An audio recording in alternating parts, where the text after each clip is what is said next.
Do you see what I see? A witch riding a broomstick?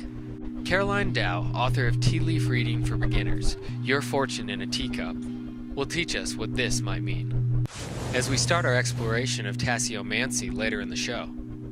First, let's learn a little more about the teas we'll be using and their history. Why, can you tell us about the history behind black tea? I can, and I'm going to explain it to you in a couple of ways. Okay. So we're going to learn about oxidation. Okay. So I want you to do your hands like this. Okay. And on this side is white and green tea. Okay. This is oolong. Okay. And this is black tea. Okay. So in long voyages, the tea went from here to here. Okay. At first, they thought that was a bad thing. Because, oh my God, the tea has gone bad. The tea has rotten. But in essence, what the tea had done was oxidize. It had, all tea comes from the same plant. Okay. So there's no green tea plant, oolong tea plant, or black tea plant. Oh, It's wow. all the same plant. It's what happens to the tea after it's plucked, Okay. after it's harvested, Okay. that determines what it's going to be.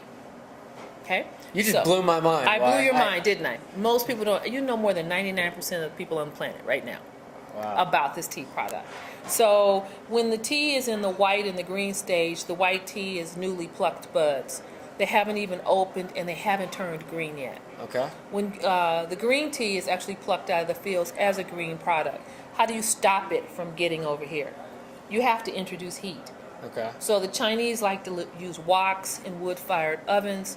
The Japanese like to use steam.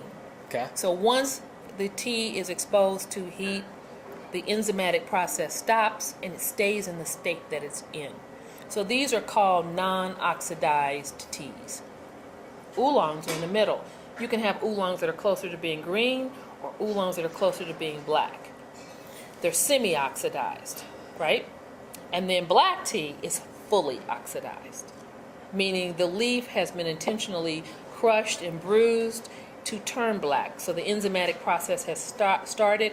It hasn't been exposed to heat, and it continues to decay. Think of it like an apple or a banana. Okay. You know, if you prick it today, every day it's turning darker. Yep. It's oxidizing. Okay. Okay. Wow. Yeah. Why would you care to address how tea became a genteel drink in England? Sure.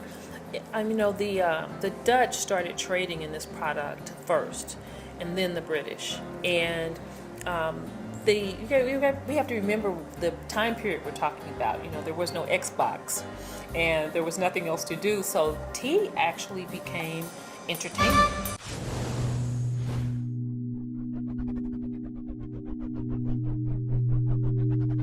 Hi, my name is Caroline Dow, and I'm here today to unmask some of the mysteries surrounding Tasseomancy.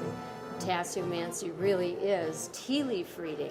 Nobody really knows when tea leaf reading came into existence. It's a form of something called geomancy, which is things like throwing rune stones or reading patterns in the sand. It's been done for millennia. But conventional wisdom says that just like the discovery of tea, that tea leaf reading originated in China.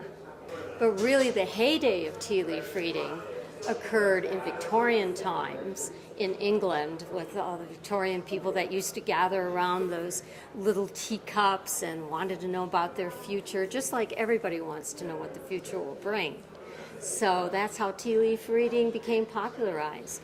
It's gaining momentum once again as people enjoy getting together, or families and friends around the table, and seeing what the future is going to bring for them. What you will need to gather before part 2 of Tasseomancy is a cup, very plain and white if possible, a saucer, a napkin, and a spoon.